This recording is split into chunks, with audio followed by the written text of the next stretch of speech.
What's on, ladies and gentlemen? My name's Ross, I like games, and today we need to take a look at a brand new scenario pack, which is going to be coming out for the Marvel living card game, Marvel Champions, and it is the Wrecking Crew. Now, what's awesome about this is that this is a second scenario pack that we've had revealed, and it is the second scenario pack that is basically entirely different from the kind of villains we were expecting given the core set. We previously looked at the Green Goblin scenario pack and we saw how weird and strange that was, given that we've basically got Norman Osborn and the Green Goblin who kind of flick from one to the other, which is really awesome. Well, we've got a similar thing going on here with a Wrecking Crew, not in terms of flicking between them, but in terms of a brand new mechanic. And that's why we see the Wrecking Crew here. They're not necessarily the most obvious choice for a new scenario pack so early in the game, but mechanically they look amazing. Now, for those of you that know the comics, you will know that the Wrecking Crew, it is a crew, it is a multitude of people. And in the Wrecking Crew scenario pack, we actually have 4 different villains who act as a single villain, which is really rather cool. Now, we only actually have one villain working at a time. You're not actually fighting all 4 of them. There are 4 of them there, and you are essentially taking on one of them at any given time. Now, we are missing a few things here. There's no nemesis, no minions, no obligations. It's a jailbreak. And we do have one main scheme to fit around all of the villains here. Bearing in mind you are only ever taking on one villain at a time. The main scheme we actually have here is Breakout. It's got a forced response. After step 1 of the villain phase, you place 1 threat on each side scheme, and you move the active counter to the villain whose scheme has the most threat. Now, you start off with Wrecker being the active villain because he is the leader of the Wrecking Crew, but essentially you are taking on one villain at a time, and it changes every villain phase. Well, it doesn't have to change every villain phase.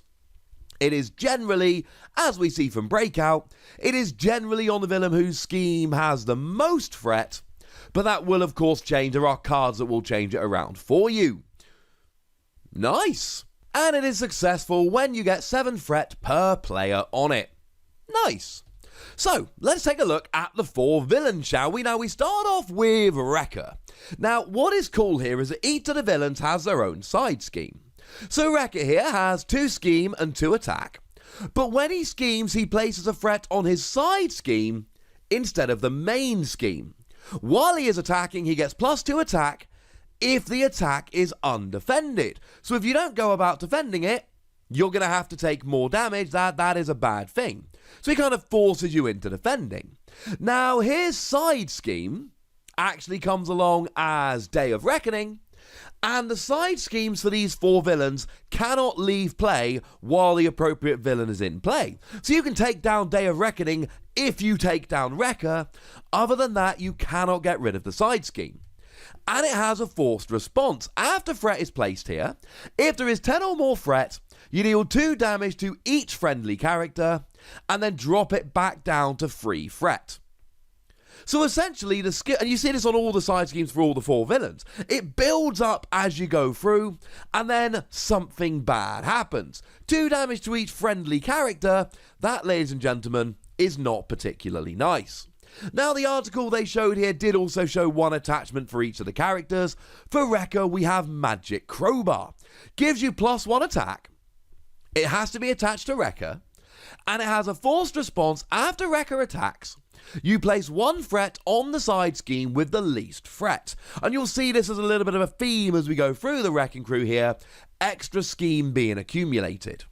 Now, you can get rid of it. It's a hero action. You exhaust your hero and discard 1 card at random from your hand in order to discard it.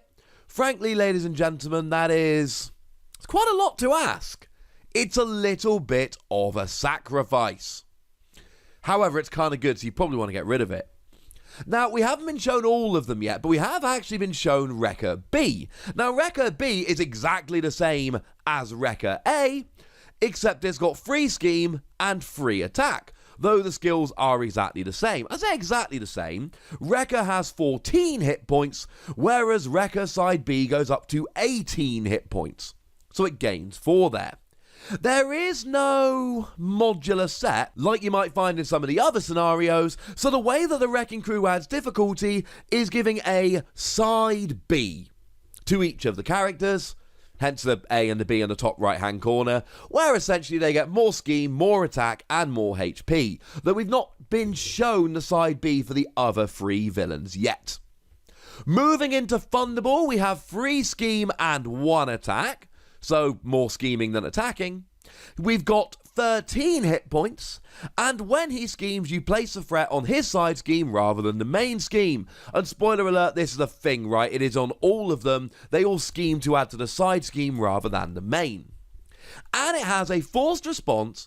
After Fundable attacks you, you deal 1 damage to each character that you control. So every time you get attacked by Fundable, all of your characters, each one that you control, takes 1 damage. That's pretty bad. Now, we expect him to have a side scheme, which he does, it's Thunderstruck. And we expect it to do something when it reaches 10 threat, and it does. You stun each friendly character, and then remove all but 3 threat from this scheme. As a quick reminder of stun, if a stunned hero or ally attempts to attack or use an attack ability, you discard the stunned card instead. But costs associated with the attack attempt, including exhausting the character, must still be paid. Essentially, you've got to do something, but instead of actually doing it, it unstuns the character, which is not particularly ideal. Now, we have also been shown an attachment for Fundable. It is Radioactive Build-Up. Gives you +3 attack, has to be attached to Fundable, and excess damage dealt by Fundable is placed as threat on his corresponding side scheme. And we've seen excess threat, we've seen that if you do excess to a minion, then it does actually carry over and hit the main villain. That's in the rules, if you've got overkill, of course. So it's basically just as much damage as you need to do. The extra is placed on the side scheme. So if you do 6 but you only needed to do 2, you add 4 threat onto the side scheme, which is going to build up pretty gosh darned quickly. We have Piledriver, who's got 2 scheme, 2 attack, and 11 hit points, which just makes him objectively the weakest of them so far. But he does get Retaliate 1. Retaliate 1 means that when you are attacked, you deal 1 damage to the attacker, but you've got to survive the attack to deal the damage. I.e., if you get taken out, then no damage is actually done, but if you don't, you do 1 damage back. And when he schemes, you place a threat on his side scheme instead of the main scheme. We should be expecting that by now. Now, what we have is a side scheme Pile It On, cannot leave play while Piledriver is in play, which we've come to expect. And there is a forced response when you reach 10 threat. Each player discards the upgrade or support they control with the highest cost, and then you take it back down to free scheme. So again, it gets to 10 threat, and something bad happens. And we do have an attachment here, Distracting Taunt. It is attached to Piledriver. Piledriver gets +3 hit points, which is nice, but bearing in mind it's got the lowest HP of any of them. And players cannot attack other villains, so you've got to go after Piledriver while he's got Distracting Taunts, which I suppose does fit with the name of the card. And there is a response. After your hero attacks Piledriver, you spend a couple of physical resource and discard this card. Cool. And obviously there's a nice / annoying combo there. The Distracting Taunt makes you attack him, but Retaliate 1 makes you take damage when you attack him. And finally, we have Bulldozer, 1 scheme, 3 attack. So very much the opposite of Fundable here. And we've got 12 hit points, which is on the lower end. And when you scheme, you place this threat on the side scheme, as you might expect. But there is a forced interrupt when Bulldozer attacks. You gain Overkill, which, as we mentioned earlier, means that any excess damage from the attack is dealt to the hero of the player controlling the ally, if able.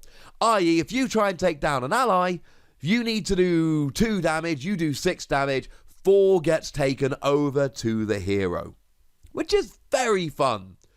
For Bulldozer, not for you.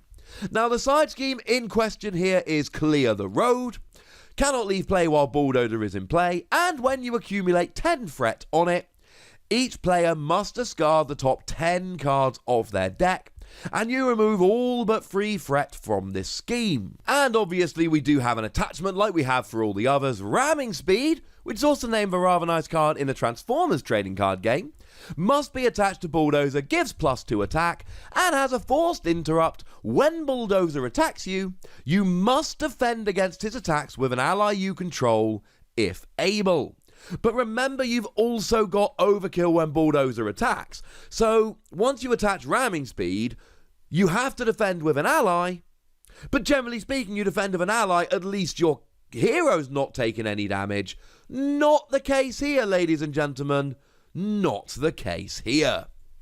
Now, that was what we were shown on the official reveal article. We were also showed some other cards, which didn't make their way into the article, but were shown off on the live stream, so we can have a little bit of a chat about them quickly. We've got Ball and Chain, which is an attachment, which is attached to Fundable, has a forced response after he attacks. You place 1 fret on the main scheme, and here's an hero action whereby you exhaust your hero, discard 1 card at random from your hand, and then you discard Ball and Chain. We also have Buddy System, which is a treachery card. When it is revealed, you choose a villain whose side scheme has the least fret, reveal the top card of his deck, top 2 cards instead if he is the only villain in play, and you move the active counter to the villain whose side scheme has the least fret. So this is one of those cards I was mentioning earlier that could change who the active villain actually was.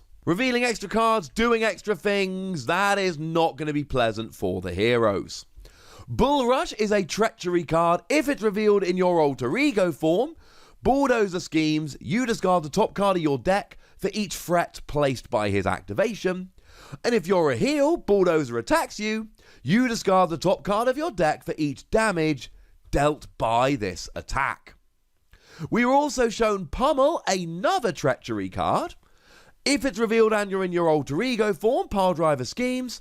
If he is tough, he gets +2 scheme for this activation.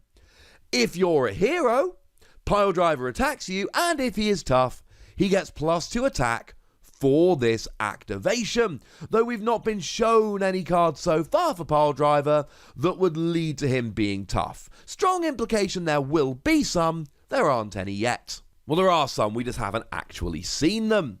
And finally, Wrecker's Command is an attachment. You attach it to Wrecker, he gets +1 scheme, and there is a forced response after Wrecker schemes. You place 1 fret on each other villain side scheme. That is bad, of course, because they're all going to add up pretty quickly. And there is a hero action to spend 2 physical resource and discard this card. I love the Wrecking Crew. What I love about this is that FFG have clearly gone right. Let's not focus on the main villains that everyone loves from the movie. Let's focus on villains where we can really go out of our way to introduce interesting mechanics and different kinds of scenarios, so players aren't just playing against the same scenario with a different lick of paint, but they're actually playing really unique scenarios. No, the Wrecking Crew probably wasn't most people's first choice when they were thinking about villains they really wanted in the game, but actually when you look at the way it works, it was a wonderful choice, and I'm just really looking forward to playing against it. As a side note, I know I wasn't on this quite as fast as I am on a lot of the reveals for this game. At 8:30 when this was revealed, my wife was literally in labour, and unfortunately I was somewhat distracted. But we got there now. As always, I'd love to know what you think about this. How do you think it's going to differ from playing against the villains you've played against before, and whether you love the idea of this or whether you'd like something else? Let me know in the comments section, ladies and gentlemen. Go nuts, but please do remember the rule. Be nice, would ya? And then make sure you like this video, subscribe to this channel, and follow me on Twitter at the Wossy, where we talk, well, this and a whole bunch of other games. And do please consider checking out patreon.com/PTCGradio, where you can support the channel, get weekly bonus podcasts, and all kinds of other fun things. But by far the most important thing, as always, look after yourselves till next time, would ya? Thank you very much for watching. My name's Ross, and you've been watching Wossy Plays.